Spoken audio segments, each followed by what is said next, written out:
everyone. It's 4 o'clock in Washington, D.C., where the news gods are serving up breaking news today in barrels, and much of it centers around the brewing storm at the Justice Department over the Attorney General's role in the felony convictions of Donald Trump's friends and former advisors.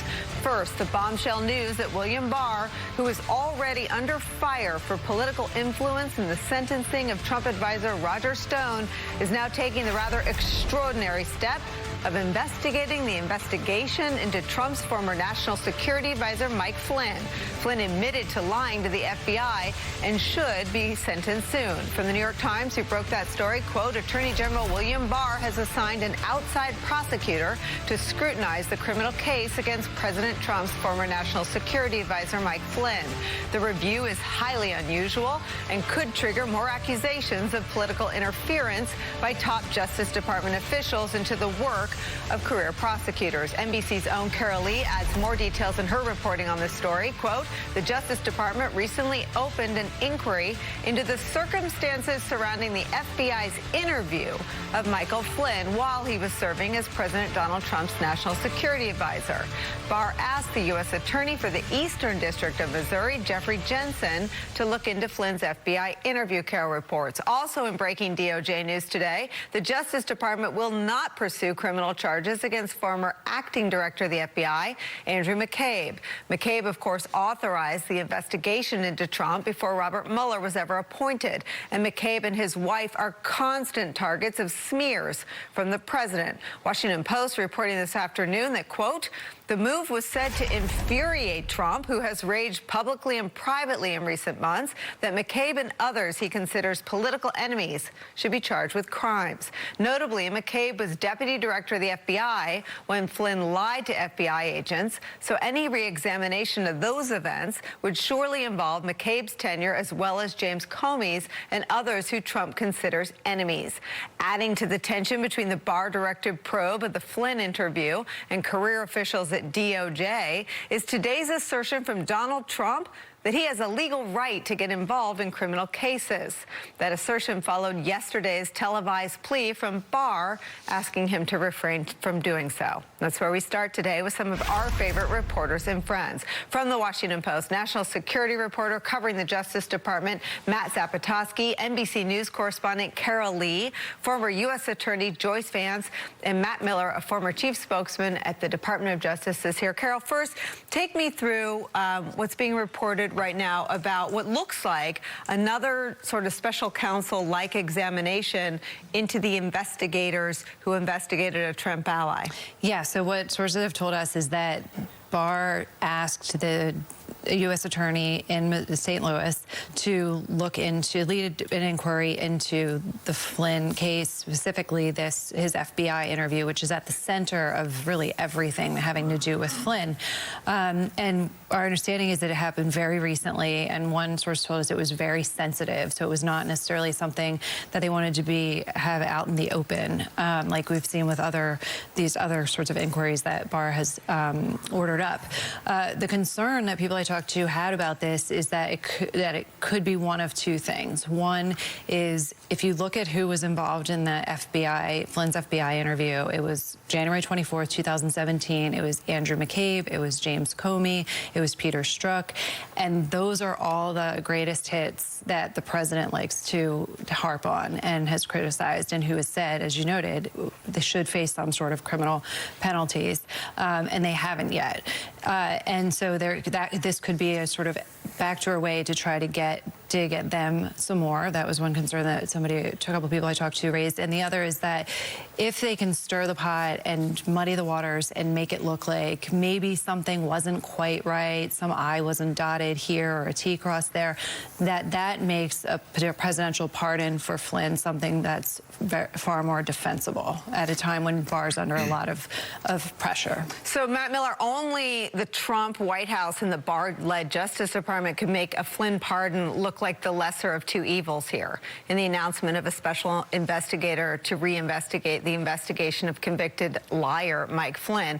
But is that how you see it, that creating a case to rationalize and sell to Trump's base a pardon of Flynn is the best scenario? I think that may be one possible outcome. It may be to rationalize a pardon. It may just be to go about and systematically undermine every conclusion from the Mueller report, every conclusion. Remember, they're also looking, John Durham is going back and looking at the original conclusions the intelligence community came to about Russian interference. I want to stop and just say something from the top, that this is not how the Justice Department is supposed to work. The Justice Department doesn't come in just all the time and pick prosecutors from random districts in the middle of the country to go back and examine cases where a defendant has come and pled guilty. Remember, Mike Flynn pled guilty to this crime, and he pled guilty after making what was a pretty good agreement. That Bob Mueller and his team could have charged him with other crimes and decided not to because he pled guilty. I think it's very hard to come up with an innocent explanation for this new investigation on its own. It's impossible to come up with an innocent explanation for it when you look at it in the context of everything else the Barr Justice Department is doing. As I said, they are going back through basically every piece of the original Mueller investigation they can, and trying to find ways to undermine it, trying to find ways to give the president a narrative going into his re-election campaign that, you know, this Russia hoax that you heard about forever, it was a hoax. And now the Justice Department is saying it was a hoax. It's not just me, it's Bill Barr. It's not, I just can't emphasize, this is not how the Justice Department has ever operated before. And I think, you know, along with everything else we've seen from Bill Barr this week, it just says something about how far that department has fallen. You know, Joyce Vance, from being deep inside the executive branch of the government, I'm usually highly skeptical of any strategery. That term was actually coined in the administration in which I served. But I wondered when I saw both these stories break within minutes of another, and really on the heels of Matt Zapotosky and his colleagues' unbelievable body of reporting about Trump's rage from back in August about charges not being brought against Comey and McCabe and others. That was the DOJ firestorm that we woke up to. These stories broke since then, but I wondered if one was done to mollify the other. So the McCabe news broke that he would not be charged with the crime, but Barr was already cooking up another investigation into the investigators, so they went ahead and that news came out. Carol Lee's been reporting on that, so I won't put her on the spot. But Joyce, I wonder if it is to you some sort of symptom of a really fragile and precarious moment for the Justice Department right now. You know, Nicole, that's such a horrible thing to speculate about, the notion that the Attorney General would open an investigation to pacify an angry president. But I think you're absolutely right. That's one of the many speculations we have to have about what's going on in DOJ right now. And that underlines the most important principle that the department operated on for the 25 years that I was there. We were obligated not only to always do the right thing, but to never even permit an appearance of impropriety exist as to our conduct. We did that because it was so critical that the public be able to have faith in the work that the department did, and to take comfort in the integrity of the system, as imperfect as it can sometimes be. So what we're seeing now is what happens when the Attorney General, the guy that runs the department, is not concerned about that appearance piece, let alone the actual importance of acting always with integrity and doing the right thing. The president has way too much influence over how this Justice Department is operating. We're watching this spiral without knowing just how far it will go. But one thing that's clear is that there is a need for House oversight hearings to get to the bottom of this and to try to get the Justice Department back on a basically good footing before it's too late. Why aren't there subpoenas flying up to the Justice Department, at least for the 4 prosecutors who quit the case? I mean, isn't there an oversight role for Congress to simply understand why they quit the Stone case? I have no idea the answer to that question. I think there obviously should be. You know, if you go back and look at the Ukraine investigation, Adam Schiff gave the other committees in the House a playbook for how to investigate this administration. And that's not just to waste time going to the political officials who you know are going to defy subpoenas. If they do come up, they're going to claim all sorts of privileges. Go to the career career officials who both respect lawful subpoenas and some of them feel a patriotic duty to come up and say where they saw wrongdoing. Jonathan Kravitz, for example, no longer is with the Justice Department. You can see why the 3 others who left the case might not want to come forward because they may be retaliated against in future jobs as long as Bill Barr is the AG. Jonathan Kravitz is gone. I don't know why House investigators haven't called him up to come in and do an interview and tell him exactly what they saw, because I can tell you the D.C. U.S. Attorney's Office, which is the locus of all these investigations, is in turmoil right now. You can tell that the career officials are in revolt. They're leaking. If I were running the House committee, I would want to hear from Jonathan Kravitz immediately. And if Jonathan Kravitz watched Fiona Hill sort of walk that line where she was able to tell the truth, not get embroiled in either side's case, but simply be a fact witness to what she witnessed, he might actually have the backs of a lot of people whose careers are still on the line in that building. I think there are, just as at the State Department, I think there were a lot of people inside the building who saw Maria Yovanovitch and Fiona Hill and others from around the government who came forward, Bill Taylor, who came forward and testified as heroes. I think there are a lot of people inside the Justice Department right now who are outraged by what Bill Barr is doing, who would see Jonathan Kravitz, who already see him as a hero for what he did, for standing up. He and the other 3 prosecutors standing up to the department doing something that was inappropriate. They would welcome someone coming forward and giving voice to the concerns so many people inside that department have. The other thing they could do is keep talking or start talking to Matt Zapotosky. Matt, your reporting today provided everything we planned to talk about in the first half of the show, and I want to read from some of it because it's remarkable. You report about how angry Trump was, before these 2 bombshells this afternoon, but you write about Horowitz, who's the Inspector General, of course, from the Justice Department, referring Jim Comey, the former FBI director's handling of memos to prosecutors for possible criminal prosecution, but lawyers determining it was not a close call and not seeking to build a case. You write about how that sent Trump into a rage, according to people briefed on his comments. He complained so loudly and swore so frequently in the Oval Office that some of his aides discussed it for days, these people said. Trump repeatedly said that Comey deserved to be charged, according to their account. Can you, bad word, believe they didn't charge him? Trump said on the night of the decision. And I worked for a guy who wouldn't let me wear sweaters and jeans on Saturdays. Take me through what you guys reported today. It was a remarkable body of reporting on the president and his Justice Department. Yeah, I think what we have seen in the last 48 to 72 hours was really months in the making. President Trump has privately and publicly raged, not just about his advisors being targeted in the Russia investigating and being charged and convicted in connection with that, but about the people he wants to see charged. And top on that list were James Comey, the former FBI director, and Andrew McCabe. The decision on Comey came months ago, though it's important to note that there is some kind of leak investigation going on out of the D.C. U.S. Attorney's Office, and investigators have been asking a lot of questions about James Comey, so maybe that's not totally over. The one outstanding, though, was Andrew McCabe. Today, the Justice Department revealed to Andrew McCabe's team that they were not going to charge him, and kind of in keeping with the theme of our story from last night, Trump again flies into a rage. My colleague Josh Dawsey and I reported today that White House lawyers had to go calm the president down. Now, we haven't seen the president lash out publicly or on Twitter yet, but it's only been a matter of hours. And this is kind of complicating the relationship between President Trump and Bill Barr. I assume President Trump would look at what's going on with the D.C. U.S. Attorney's Office and prosecutors from St. Louis coming in and think, well, that's a good thing. But there are some things in the other camp today, too. Bill Barr's ABC interview, no charges against McCabe, that's making this relationship between the White House and the Justice Department a lot more complicated. This is your beat, so I want to put this to you in, from a wider lens. Have you ever covered a moment like this or studied a moment like this where a sitting AG talks to the president on TV, sort of a limp plea to maybe stop tweeting about criminal cases involving his pals, and then within 12 hours, the president defies that request, and the cases still have the taint of Barr's fingerprints and Trump's clear directions made publicly?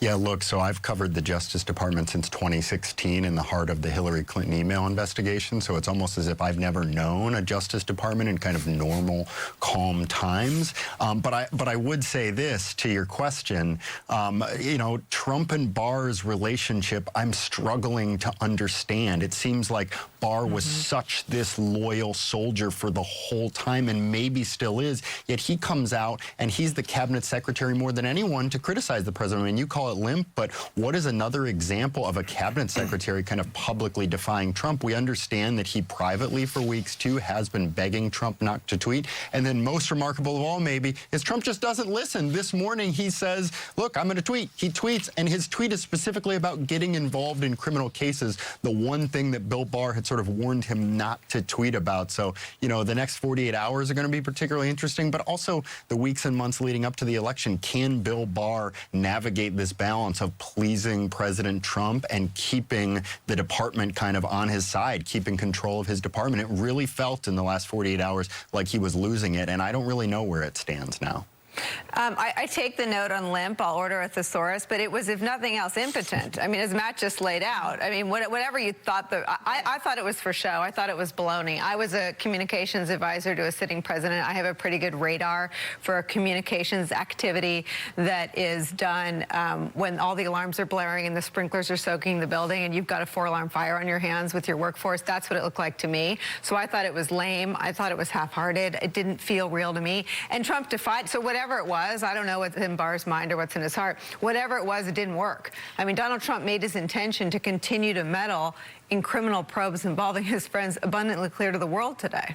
Right, and in that sense, because it didn't work, Bill Barr joins the dozens and dozens of people who've worked for President Trump who've told him and asked him to not tweet. It's just, he's going to tweet. And the thing that struck me about Barr saying that is what would make him think that the president was going to stop doing what he's been doing since before he even came into office. This is exactly how the president operates. What I'm curious about is whether Barr has the capital with Trump to be able to weather something like this. If it's enough for him to say, like, yeah, that's not, you know, McCabe isn't, there's no charges here, but look, we have another bite at the apple over here, because that's what it looks like from the outside, is that there's an effort to go over and try to get reduced, or at minimum, keep the president just, you know, from exploding like the reporting shows he did today. Joyce Vance, I want to ask you a sensitive question about the Justice Department in which you served. Why does someone like Mr. Jensen say yes to a mission when Donald Trump has said publicly he plans to take the results from Mr. Durham's investigation into the origins of the Russia probe and use them as a, quote, cudgel in his re-election effort? What makes a lifelong prosecutor agree to have their investigation be used as a political cudgel? So I'm maybe the wrong person to ask that question, because I chose to resign from service as a United States attorney the night before President Trump was inaugurated, strictly out of concern that he had showed us who he was during the campaign, and that was not a Justice Department that I wanted to be a part of. I think it's difficult to understand why people support this president's decisions. And, you know, if you're Bill Barr, Nicole, if I can just go back to what you were discussing with Carol Lee, if you're Bill Barr and if you've gone on record telling the president to stop tweeting, and if you really believe in the independence of the Justice Department, which Barr has at least gone on record as saying he believes in, then when the president's response is to tweet and say he'll meddle in criminal cases whenever he damn well pleases, your only move is to resign. If Barr doesn't resign, he wasn't sincere when he went on ABC yesterday. He's never been sincere about independence of the Justice Department, and he has essentially let the Justice Department become a political tool for this president. Joyce, let me, you sort of took my breath away there. It sounds like you're painting an even more dire picture than what is publicly facing. I mean, what's your sense? Do you feel like more resignations are possible if the Flynn investigation appears to be politically motivated here on the eve of some sort of sentencing or final disposition of that case? You know, I have so much confidence in and sympathy for the line prosecutors in the Justice Department right now. They are good people who do their jobs. They keep their heads down. They get the work done. They're not particularly well paid. The notion that we would expect them to resign and shoulder the burden of Trumpism when senators, Republican senators, were unwilling to do that based on strong evidence that they heard during impeachment, it seems so wrong to ask these people to do it. And I hope that they won't resign, because I don't want to see Bill Barr's Justice Department get to replace them. They're career employees. Barr shouldn't hire any more people. I hope everyone at DOJ will stay in place and do their jobs unless they have no choice whatsoever. Matt Zapotosky, it was your great reporting that started this conversation for us this morning. Let me give you the last word. What are your questions as this day sort of heads into what can sometimes be the evening tweet expressions from the president? What are you looking for? Yeah, I think what happens next is my big question, in that if the president continues to tweet, sort of continues to defy public command, Barr's public request, what does Barr do? Joyce just kind of mentioned, like, if you say, hey, stop doing this, and he keeps doing it, eventually your only recourse is going to be to resign if you want people to think you really mean what you say. So what does the president do? What does Barr do in response? And then tracking all of these various U.S. attorney threads. I mean, it seems like the playbook since the Sessions administration. First you had John Huber, then John Durham, now the guy in St. Louis. Like, do these actually produce anything, or is this all just sort of a fig leaf so President Trump can say, hey, they're investigating this investigation into me that shows it was corrupted? So what happens with those is a big question for me, too. We have to go, but it's such a good point. And I remember talking to a Trump voter as the Mueller report was coming to its final weeks, and this Trump voter said to me, you know, I know Mueller's a big deal to you guys, but I can't wait to see what Huber and Horowitz come up with. There is an audience for these sort of alternative programming choices that Trump and his guy at DOJ make. Matt Zapotosky, congrats on the reporting today. Joyce Vance, thank you for spending some time with us. It's as if Donald Trump wants to erase any doubt in our minds that his plan, his intention, is to turn the Justice Department into his personal vendetta department to investigate political opponents. The New York Times reports officials from his administration investigating the response to Russia's 2016 election interference, quote, appear to be hunting for a basis to accuse Obama-era intelligence officials of hiding evidence or manipulating analysis. Citing people familiar with the aspects of the inquiry, the Times goes on, quote, Mr. Durham appears to be pursuing a theory that the CIA, under its former director John Brennan, had a preconceived notion about Russia or was trying to get a particular result and was nefariously trying to keep other agencies from seeing the full picture, lest they interfere with that goal, the people said. But officials from the FBI and the national security agencies have told Mr. Durham and his investigators that such an interpretation is wrong and based on a misunderstanding of how the intelligence community functions. Adding to worries about Trump's motive, the Washington Post adds this: Trump has become more insistent that Durham finish his work soon. According to people familiar with the discussions, Trump, these people said, wants to be able to use whatever Durham finds as a cudgel in his re-election campaign. Joining our conversation in the nick of time, GOP strategist Rick Wilson and politics editor for the Daily Beast, Sam Stein. You know, I used to find it sort of poetic. I think Ashley Parker was the first person I heard describe this as doing the quiet part out loud. Now I find it terrifying. I think they're normalizing taking U.S. attorney sort of special investigations of the most sensitive national security matters and the most politically sensitive cases, and the president saying out loud, I plan to run campaign ads on the findings. This thing about Durham that is so resonant to me, it's exactly the same game as Ukraine. Remember, he didn't really care if they did the investigation. He wanted them to announce it so he could have a political tool to go after his opponents. What we're doing right now is the taxpayers are funding an opposition research effort run by this guy Durham, whoever the hell he is, out in the wilderness somewhere, on behalf of Donald Trump's campaign. They're basically running an Oppo and earned media operation that Donald Trump's going to use. They should be fired immediately, of course, but Bill Barr is the Trump family attorney. You know, you've been on a tear about sort of the corruption in plain view. Rick? Call me crazy. And I just wonder, I mean, I think we lose, you know, the frame gets too tight, right? Because we start staring at the trees and we lose the forest. But I'm sort of a student of, or in the therapy called pattern recognition. Yes. And there's a lot of pattern historically where the corruption is just so flagrant and so brazen. Voters do recoil, even if they like certain things about There is a point where voters cannot abide corruption. And, you know, 1974, 1994, 2006, there was perception that the parties in power were corrupt for whatever reasons. They were both broad and narrow, but they were thrown out because of that. Donald Trump requires now not only that you support corruption if you're an elected official, you have to look the other way. You have to say, oh, he learned his lesson. He didn't. They know what he did, and they know what he's doing right now, and they are utterly silent about it. They are complicit in this from top to bottom, and the fact of the matter is they deserve to face electoral consequences, and Congress needs to step up on the House side. They should have Bill Barr's wide bottom down there in a chair tomorrow at a hearing. They should subpoena him right now. He is engaged in a flagrant obstruction of justice, and the man is behaving in a way like a mob lawyer, not a senior DOJ official. You know, Sam Stein, I think that there's always a lag, right? You know, we're outside of it. We see Trump's conduct. We have great investigative reporting from Carol and from other news organizations, and so it's all laid bare. It's in black and white. I literally read the Washington Post story just about the news 2 times on the air because it's all out there. I know a lot of people that worked in the Bush Justice Department. I know far fewer people that work in this Justice Department. I know you know folks that have worked in Justice Departments under Democratic and Republican presidents.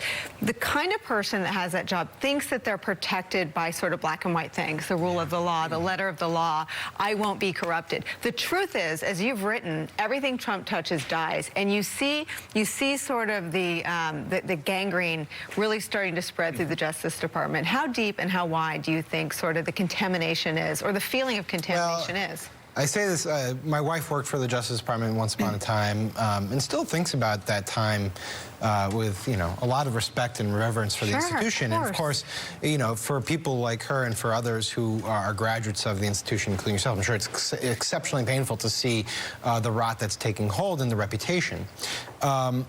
I just want to correct 2 things. One is Durham's from Connecticut. I'm from Connecticut. It's not the wilderness, okay?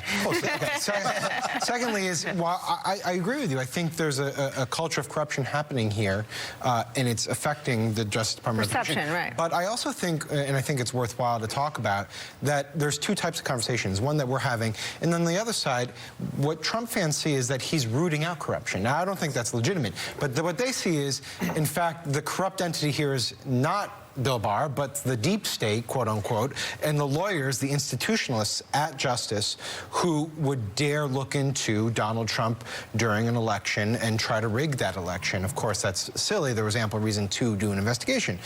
So while this corruption narrative is in fact true that you're talking about, it's working both ways, and that's why I think it's incumbent upon a neutral arbiter. In this case, it would be a Congress to do something about it, and that's where the failure is that Congress has not decided as an institution, at least Republicans in Congress, have not decided as an institution to say, you know what, this is crazy. We're risking institutional damage to the Justice Department. We need to do something about this. Instead, they're letting them just get away with it. And it's such a good point. But the problem with the Trump side of the case is that it would have to assume that the corruption extends to randomly selected juries, randomly appointed judges. It's more than that. It's, I mean, like, his appointees, it's illogical. like Gordon Sondland, who paid $1 million to get John Bolton, ambassadorship. right-winger, John Kelly. Are all, of course, in on this nefarious, corrupt plot to overtake Trump, but they're, of course, Trump appointees. I mean, any of us who've been in government know conspiracies are really hard. Really hard. And a gigantic hermetic conspiracy from top to bottom against Donald Trump that was set up years in advance while they were taking down Hillary Clinton at the same. It's so baroque and elaborate and lurid, it just defies reason.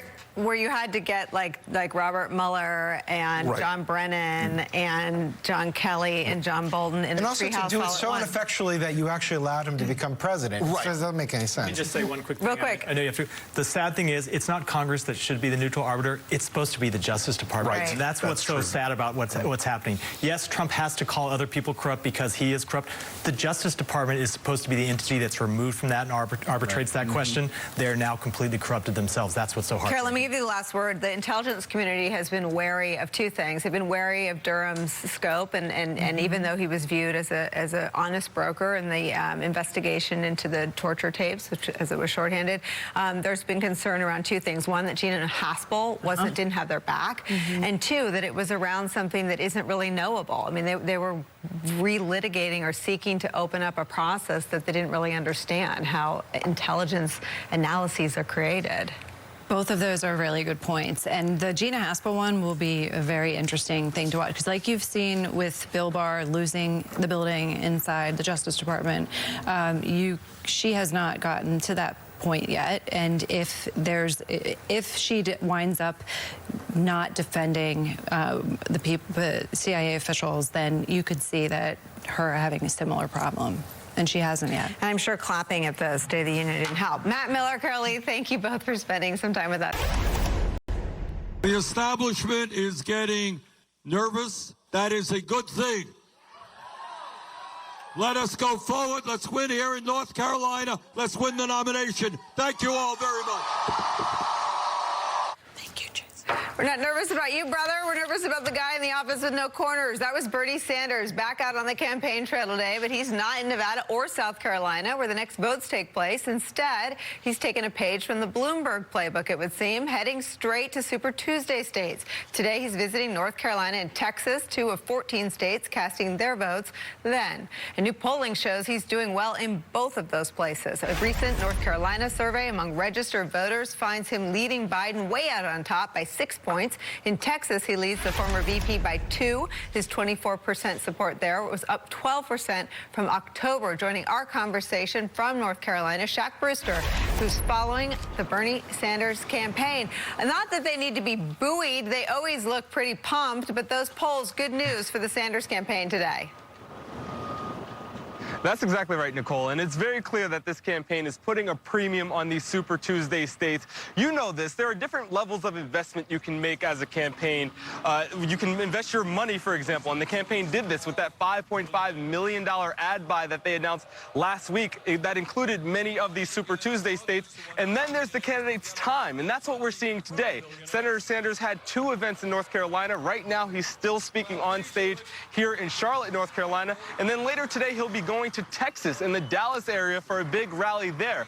His messaging on the campaign trail is also getting a little bit sharper. It was in Durham where we heard him when talking to his supporters. He said that he's taking on opponents who are billionaires and trying to buy elections, and he's also taking on opponents who are funded by many, many billionaires. That's a not so subtle jab at both Mayor Mike Bloomberg and Mayor Pete Buttigieg. So this campaign is making a clear sign to the rest of the field saying, hey, we're going to be competing in these Super Tuesday states because we find them important. Nicole? Shaq Brewster with us on the trail with Bernie Sanders. Thank you, my friend. Let's bring into our conversation Jason Johnson, I couldn't even want to read your name. I was just dying to ask you a 100 questions. Politics editor for The Root and national editor for The Cook Political Report, Amy Walter. I'm also bursting with questions for you. So Sanders has the momentum, seems to have gotten more momentum out of New Hampshire than Mayor Pete got out of that sort of botched result in Iowa. But you still hear it on the street, in the playground, in the dog park, at Zabar's, every place you go, this angst about him. What is that? And how does that sort of resolve itself? It resolves itself as we go through the rest of the primary. I hear the angst, too, when I talk to my former students in Ohio, when I talk to people in Texas.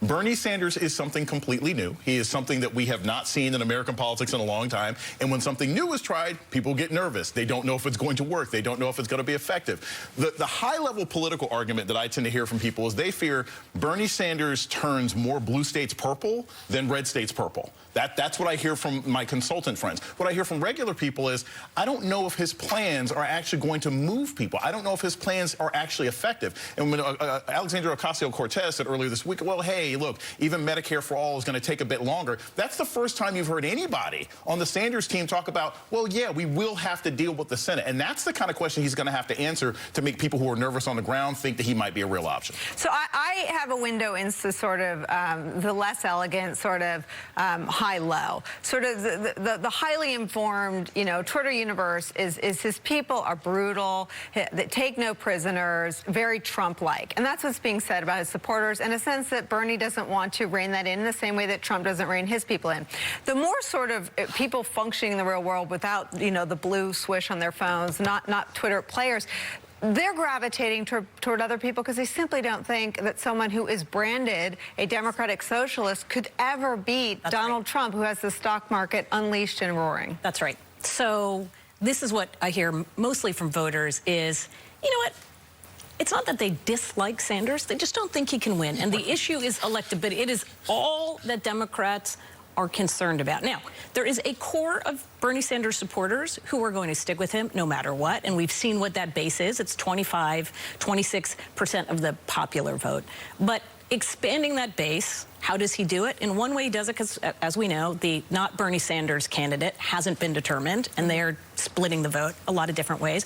But you know what else determines a winner? Someone who starts winning and winning and winning, and people get on a bandwagon. At some point, if he keeps racking up wins, if he wins in Nevada, if he comes really close in South Carolina, he wins in some of these Super Tuesday states, you're going to see a lot of Democratic voters go, well, okay, I guess this is our guy, and trying to make some sense of it. He's not unpopular among Democrats. Correct. Right? It's not like he's going in upside down. And he has no, I mean, he is, I think, the candidate who his supporters are very enthusiastic about him. And there is no deficit. No one has that level of intense support that he does. All right, we are going to sneak in a break. I don't think Rick Wilson has anything to say on this topic, but I'll test that theory on the other side.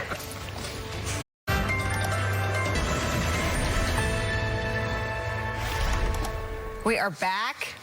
Bernie's Mo, Bloomberg's Doe. I don't know. Your turn.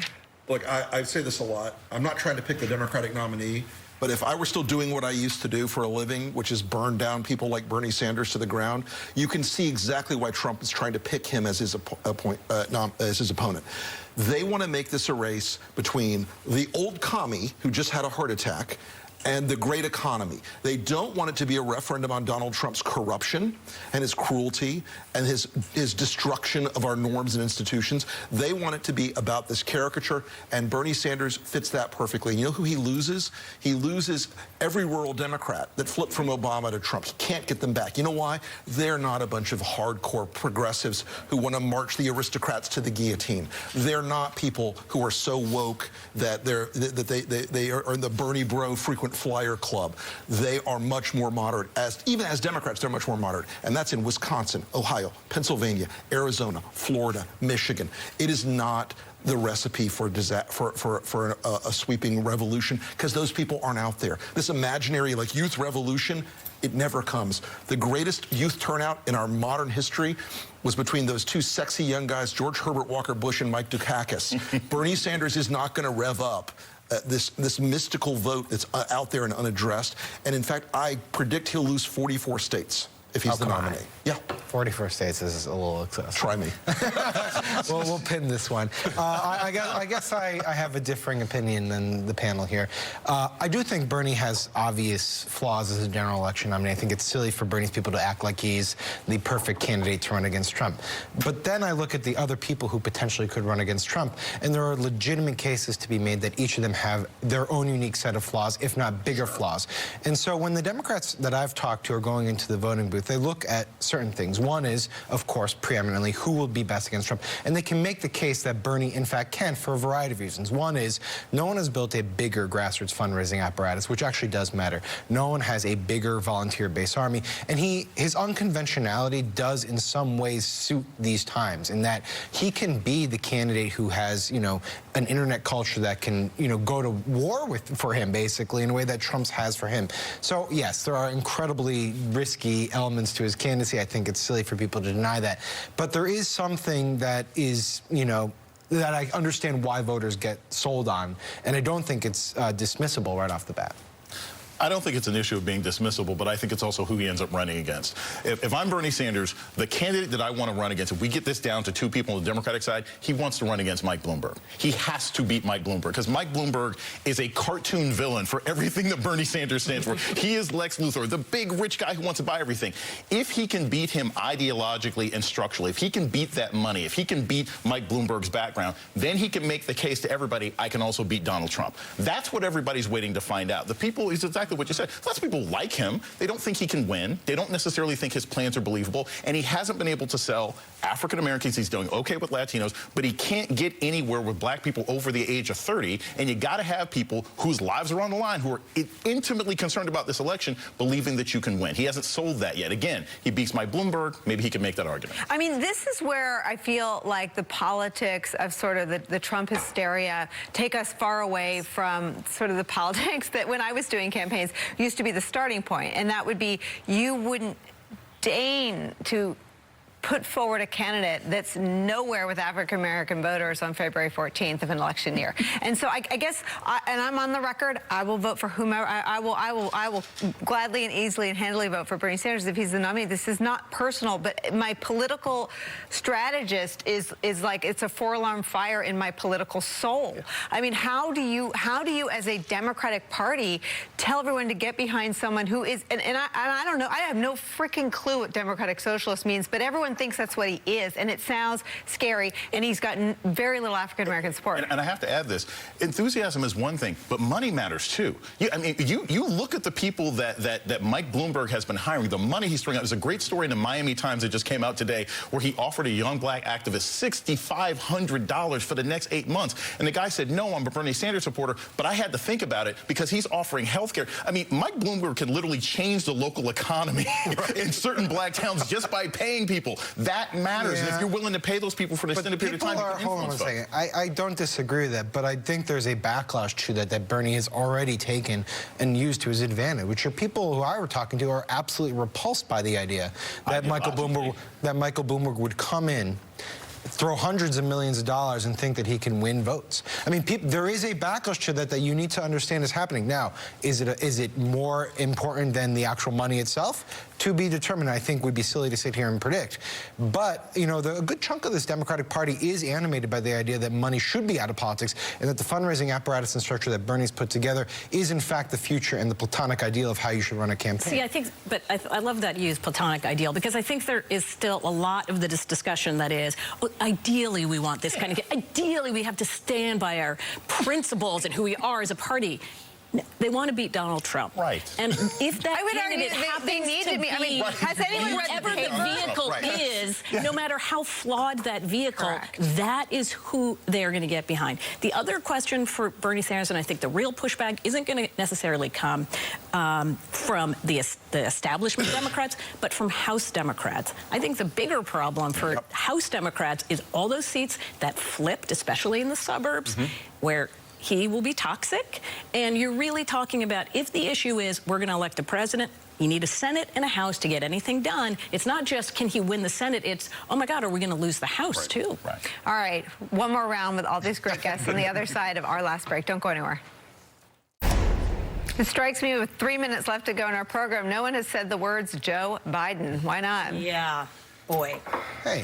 The vacuum created by the Joe Biden implosion has led to the conversation where we are right now. Could Joe Biden win South Carolina? Sure.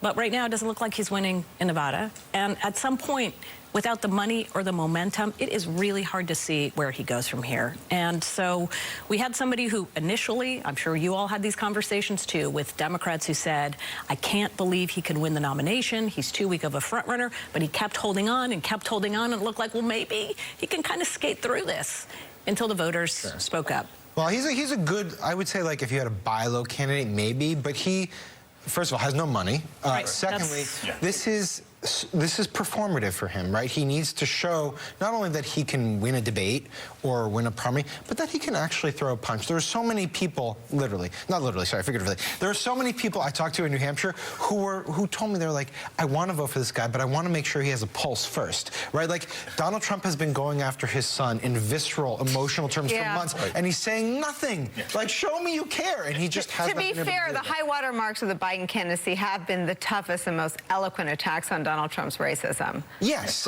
and he should probably do that more. I know we're talk that he should just bag New Hampshire, go straight to South Carolina. Maybe they made a mistake not doing that. He will be here on Monday, so we'll take your feedback and suggestions for questions. We have to sneak in one more break. We'll be right back.